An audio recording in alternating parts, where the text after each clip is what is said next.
Well, darling, Southfork. It looked just the same at the start of the season, didn't it? All those cattle auctions, the anniversary celebrations, everybody smiling at that long table, like legacy makes you utterly untouchable.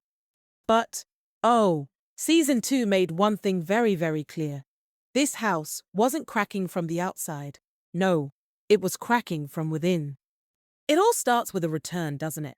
Gary Ewing comes home after 16 years and Lucy, or sweet hopeful Lucy, believes her family might finally be whole. But of course, JR can't just welcome someone back, can he? He has to manage them. Position them, control them. He pressures Gary, he pushes, he maneuvers. And just like that, Gary leaves again. And Raleen, bless her heart, she follows. Lucy is left believing money and power drove her parents away. And in her mind, JR represents both. Now that kind of resentment, it doesn't just disappear, darling. Oh no, it settles, it watches. And control doesn't stop there either. Sue Ellen tries to claim something for herself, an adoption, a child, a future that feels like hers. And JR, that devil, he quietly makes sure it never ever happens. That's the real break in their marriage, you see. Not the yelling. Not the drinking. No, honey, it's the betrayal. And when a woman feels pushed out of her own home, she doesn't collapse, does she? Oh no, she looks elsewhere. Sue Ellen turns to the one man she knows she absolutely shouldn't, Cliff Barnes. And let's be very clear, she knows exactly who he is. The enemy of the Ewings. That, my dear, is what makes it dangerous. What begins as forbidden attraction, well, it turns into an affair. And when JR finds out, oh honey, this stops being business. This becomes humiliation. And JR Ewing, he does not forgive humiliation. Right about then, Julie Gray, darling, she returns to Dallas. First she unsettles Jock with old history. Then she drifts back into JR's orbit, stirring up old tensions and quiet suspicion. But when Julie turns up dead, the timing is explosive, honey. Cliff becomes the convenient suspect, arrested, publicly shamed, and after the affair revelation, it doesn't feel accidental. It feels like retaliation, doesn't it? Pam walks out of Southfork because she believes her brother was set up, and for the first time, Bobby doesn't fall in line behind JR. No, he investigates, he uncovers the truth. Cliff is released, but the damage, oh, it's permanent.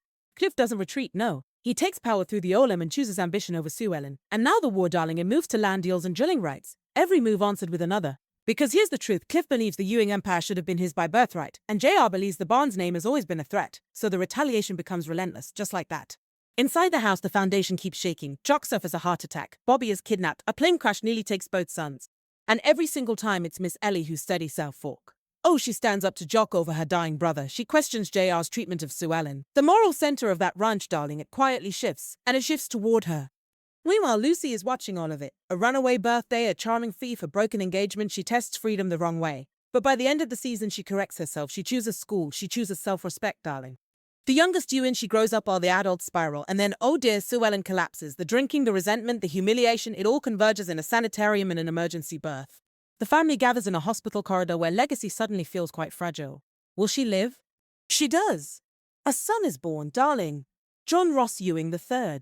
And just when the house thinks it can breathe again, Cliff Barnes, that scoundrel, plants the one doubt that changes everything. What if the heir isn't JR's? Now the war isn't about oil, you see. It's about blood. If that baby is Cliff's, then the Barnes legacy lives inside Southfork. Oh, the horror! If he's JR's, the doubt still poisons the empire. Season 2 doesn't end with victory. Oh no! It ends with uncertainty. Because the fight between JR and Cliff is no longer about business. It's about inheritance. And once blood is involved, there's no going back, darling.